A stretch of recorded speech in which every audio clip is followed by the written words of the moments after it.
saudara-saudari, anak-anakku juga kaum sepuh atau kaum lansia yang terkasih, apa kabar? Ya. Baik atau tidak baik, atau baik, dan semoga apapun keadaan kita dapat merasakan kasih Allah. Meskipun kita tahu bahwa hidup tidak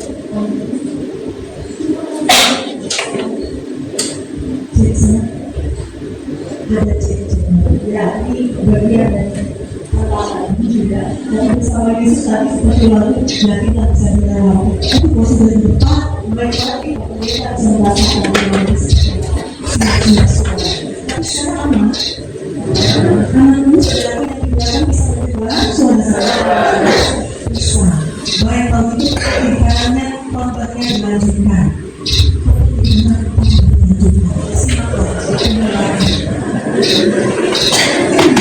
Iya, sekarang saya mau tanya untuk kita sendiri. Pernah lelah atau bosan berbuat baik? Pernah bosan atau lelah berbuat baik? Terima kasih kejujurannya. Karena memang walaupun ada lagu janganlah baik bekerja di ladangnya Tuhan, tapi kenyataannya ladang yang Tuhan percayakan kepada kita, entah di keluarga, tempat kerja, tempat pelayanan, termasuk gereja, yang harapannya semua orangnya baik-baik saja. Kita bekerja di lembaga Kristen yang harapannya harusnya semua berdasarkan kasih supaya kita tidak lelah bekerja di ladangnya Tuhan. Tapi terima kasih kejujuran. Tadi kita menjawab saya tidak benar. Jadi kita tadi jawab pakai data.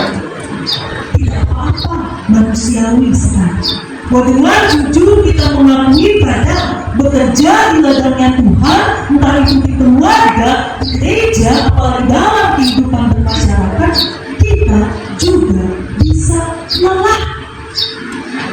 Lelahnya bisa karena banyak hal, bisa karena banyak faktor. Salah satu contohnya ini cerita lawas atau cerita yang sudah lama. Mungkin ada di antara kita yang pernah membaca atau mendengar kisah seorang dokter dan istrinya yang ditempatkan di pelosok desa jauh kemana-mana, sehingga setiap kali ada penduduk desa yang sakit, dia harus siap menolong apapun keadaan. Saat itu dokter kondisinya sedang baik-baik saja, tapi kemudian dari jauh istrinya melihat ada orang bernama Sepat, sepertinya lagi tertolong lagi. Dan benar saja, beberapa orang yang datang dari kampung sebelah yang harus menempuh perjalanan jauh itu minta tolong karena bapak kepala desa sakit, harus datang pagi itu juga. Kalau perjalanan jauh pastilah nanti sore baru tiba. Walaupun kondisi badannya sedang tidak baik-baik saja, dengan niat penuh semangat pelayanan, dokter ini berangkat bersama beberapa orang berdesa menempuh perjalanan panjang. Dia tidak berlepas. Lalu karena sudah siang, lapar, dia pikir yang paling mudah adalah minum air kelapa dan makan buahnya. Lalu dia minta tolong ada pohon kelapa sudah mendekat, memang saya haus. Bolehkah saya minta beberapa buah? Oh boleh. Dibukalah kelapa, diminum airnya, dimakan buahnya, melanjutkan perjalanan kembali. Singkat cerita, dokter tiba dengan selamat mengobati kepala desa, dan dia kembali ke rumah. Bisa dibayangkan kondisi fisiknya sedang tidak baik-baik saja, perjalanan jauh, makan kurang, maka yang terjadi adalah patut jatuh sakit. 2 hari setelah itu dokter masih sakit, dan dari jauh kembali sang istri melihat beberapa orang yang waktu lalu datang. Orang dari desa sudah datang lagi. Mungkin mereka mau mengucapkan terima kasih. Lalu sang istri masih mulai bersiap menyambut. Beberapa orang penduduk desa ini kemudian masuk. Ibu, mohon maaf ini kami datang lagi. Oh iya, tidak apa-apa. Ada keperluan apa ini kami mau tanya. Karena waktu Pak Dokter berangkat ke desa kami,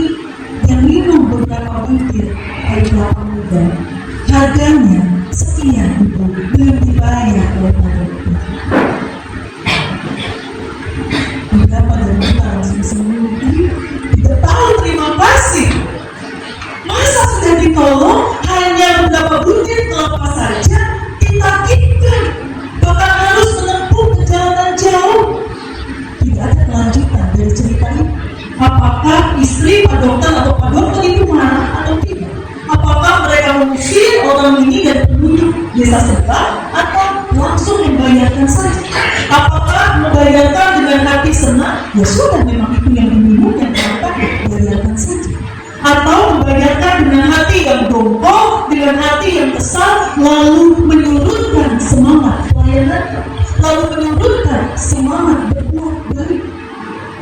Tidak ada kelanjutan cerita. Tapi kalau ditanya di awal tadi, apakah kita pernah lelah, pernah bosan berbuat baik, dan dengan jujur kita mengatakan pernah, lelah banget malah, bosan jenuh sekali rasanya. Karena apa? Yang lain seperti kisah beberapa, antara lain ketika kebaikan yang kita lakukan ternyata tidak selalu dibalas dengan kebaikan.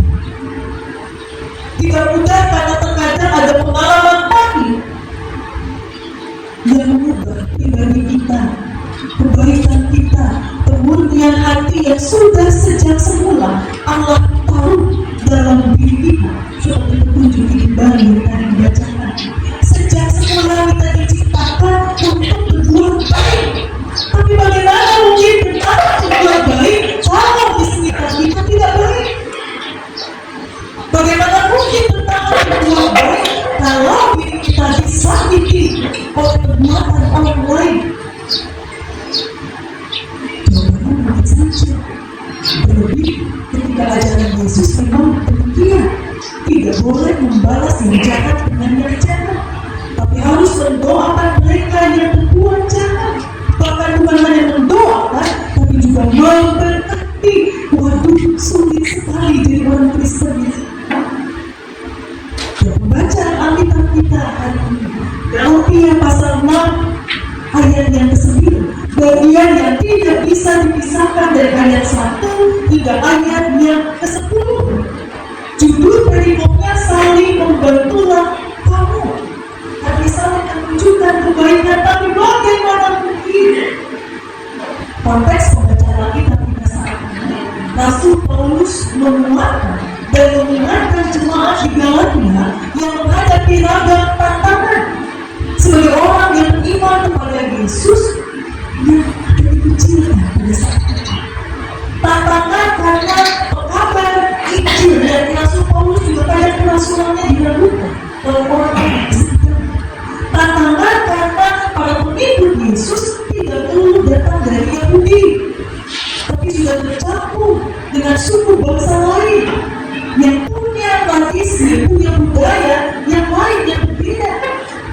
Kadang-kadang orang Yahudi memaksakan tradisi, memaksakan apa yang dia ingin kepada suku bangsa lain, dan itu menimbulkan perpecahan.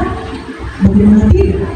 Kalau ada kelompok yang memaksakan kehendaknya, pasti perpecahan tidak bisa dihindari.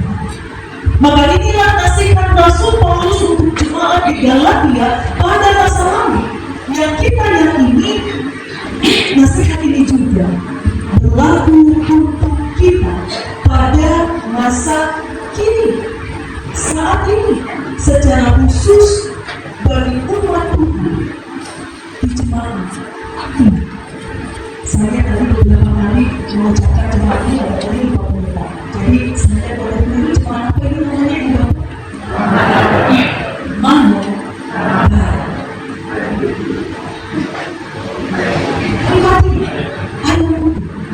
Terima kasih.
wajar saya melakukan kekerasan terhadapmu, apalagi Pak itu tipenya Pak Amsa saja punya anak emas di ujung tombak, hajar anakku kalau kau kasihnya.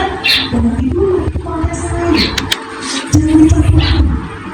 Tapi ketika teks saat ini mengajak kita untuk jangan jemput baik, itu berlaku kapanpun, berlaku untuk siapapun. Tidak ada alasan bagi kita untuk melakukan kekerasan hanya karena perbuatan orang lain kepada kita. Demikian juga anak mungkin kecewa dengan orang tua, anak yang merasa kenapa ya pikiran orang tua tidak bisa kita mengerti. Memang jalannya beda. Generasi kita di rumah terlalu jauh. Kalau bicara soal generasi, tiap generasi itu dibesarkan dengan kondisi tertentu. Generasi para oma-opa atau yang dikenal baby besar dengan situasi yang tidak mudah, mungkin masih merasakan dampak dari penjajahan, sehingga untuk mendapatkan sesuatu, bahkan mendapatkan makanan itu tidak mudah, butuh perjuangan. Karenanya para orang tua kita itu terlihat tegas, keras, daya juang mereka memang tinggi, sehingga mereka sakit kepala kalau melihat orang sampai-sampai saja di rumah. Sakit kepala rasanya. Generasi X, Y, generasi tahun 70-an seperti saya, atau ya lebih muda, mungkin 80-an, kita generasi yang mencoba menyesuaikan diri tantangan kita berada di titik oleh generasi tua, tapi kita harus mengerti generasi muda atau dikenal generasi Z, generasi Alpha, Gen Z, ada Gen Z banyak sekali luar biasa. Tapi di tengah luar biasanya Gen Z berdekatan dengan teknologi yang banyak menolong kita, tetapi juga kelemahannya ketika semuanya sudah tersedia. Semuanya dunia dalam satu genggaman, apalagi yang tapi itu juga tantangan Yesus. Kalau kita menghadapi kekerasan generasi X, Y dan sebelumnya, menghadapi kekerasan itu muka dengan muka, yang kita tahu yang tidak suka sama kita itu siapa, kita bisa langsung menegur, kita bisa langsung mengingatkan, kita bisa langsung coba untuk berdamai. Anak-anak muda kita, kadang mungkin sikap mereka tidak bisa kita mengerti, karena dunia mereka pun berbeda dengan kita. Mereka menghadapi situasi dunia dalam satu genggaman itu bukan sesuatu yang menyenangkan. Betul, ada banyak hal yang bisa dipelajari, tapi di sisi lain dunia dalam satu genggaman itu bisa mengundang orang. Anak-anak kita mungkin juga kita ini diserang badan informasi atau tsunami informasi. Kekerasan yang dihadapi oleh anak-anak kita bukan hanya kekerasan verbal di rumah, kekerasan fisik mungkin juga terjadi di rumah. Lebih terlambat, mereka juga menghadapi kekerasan di dunia maya. Mereka tidak tahu siapa yang mengatakan mereka karena akunnya orang lain. Mereka tidak tahu siapa yang menghina mereka ketika mereka posting sesuatu. Sakit hatinya sendiri ketika mereka galau, ketika mereka sepertinya sedang marah-marah.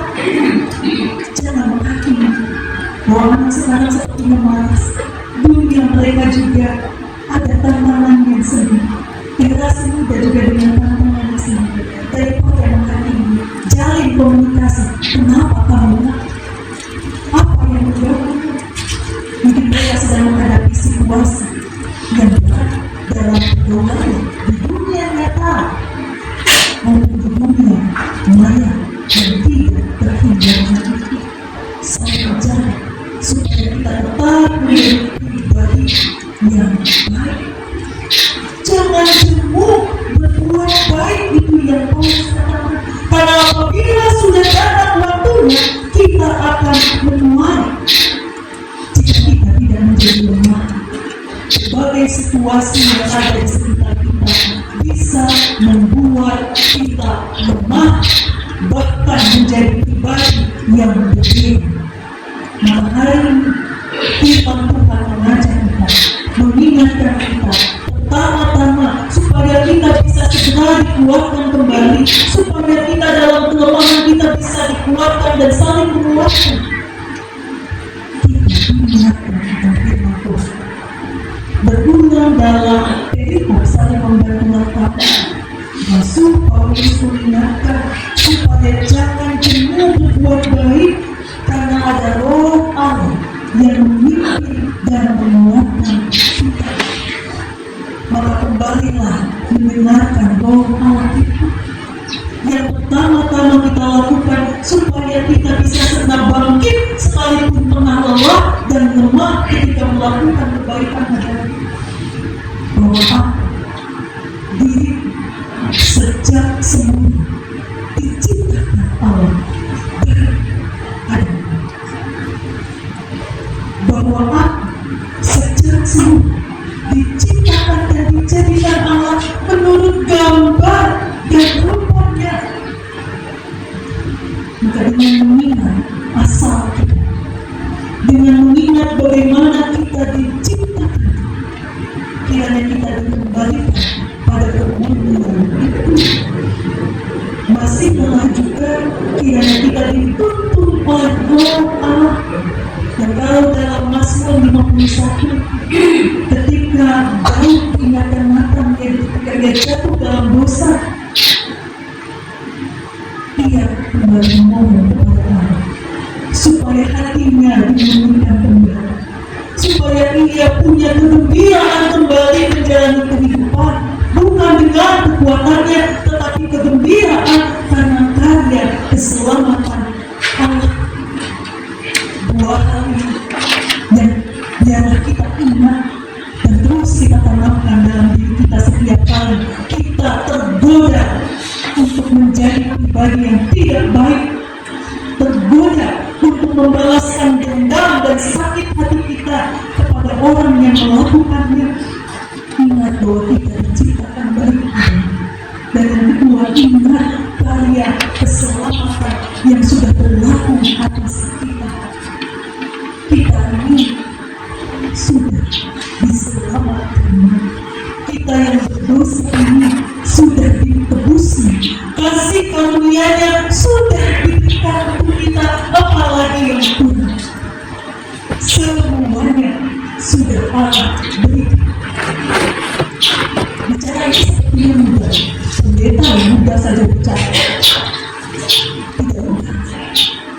Kita punya pengalaman sebagai manusia, pengalaman suka, duka, dan sakit hati, meskipun peristiwanya berbeda.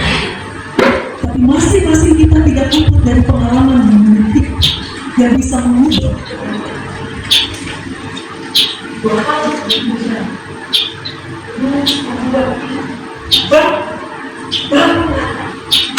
Bagi tadi jangan lupa dari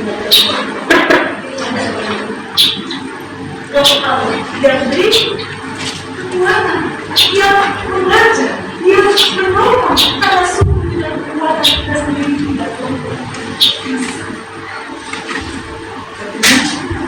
Selain melihat diri kita juga lihat sesama.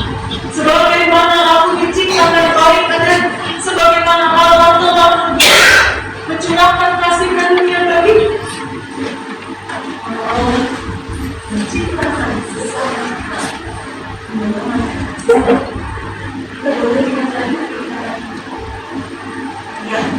Orang yang dibuat mati itu adalah orang yang Allah ciptakan seturut dengan gambar dan rupanya sama seperti orang yang itu Bapak lihat adalah orang yang sangat dikasihi Allah, dan karenanya Allah mau mencurahkan kasih dalam pengorbanan Yesus Kristus.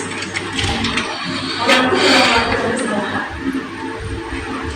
Orang itu mungkin adalah keluarga, orang miskin mati adalah sekeluarga.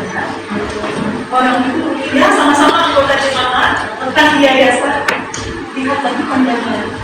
Apakah orang di kiri kanan saudara, mungkin suami istri, sahabat, pernah melakukan kesalahan?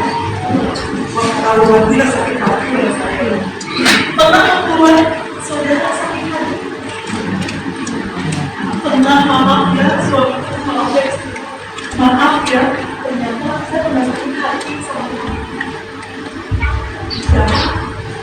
kita manusia. Orang yang terhimpun di gereja itu memang orang-orang berdosa, memang orang-orang yang sakit, yang buruk itu. Orang-orang itu adalah maka dalam segala keterbatasan kita, biarlah selain kita memohon belas kasihan, kita pun mau memaafkan orang-orang dan melakukan kesalahan, memaafkan, mengampuni, bahkan berterima kasih. Untuk apa berterima kasih? Ya sudah, termasuk ketika saat itu orangnya terlihat. Tapi kalau juga kita diajak untuk mengingat orang yang pernah membuat kita sakit hati, orang yang mungkin tidak ada di sini, boro-boro kita bersyukur atas kehadiran orang yang saat ini. Biarlah ketika memang kita terus menang, terus melakukan kebaikan sekali berladang mengampuni orang-orang di sekitar itu seolah-olah terus memiliki.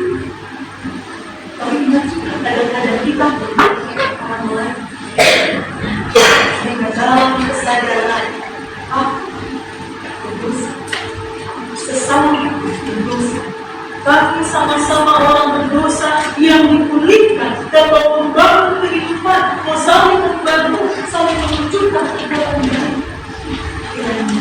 yang seperti yang berbuat baik seperti genap, tidak langsung dibuat hasil, tidak langsung baru sekarang tanam, besok bisa langsung rasa. Berbuat baik itu adalah perbuatan benar dengan perbuatan dan terus sampai pada waktu kalau mengizinkan menikmati apa yang sudah mungkin juga mati, tetapi generasi keturunan yang memetik hasil sama seperti kebaikan yang kita terima yang juga bukan karena kita baik, tapi karena apa yang sudah kita buat oleh orang lain. Maka semangat menambah kebaikan kita semua, meskipun tidak mudah. Tolong Allah yang memampukan untuk terus berbuat baik.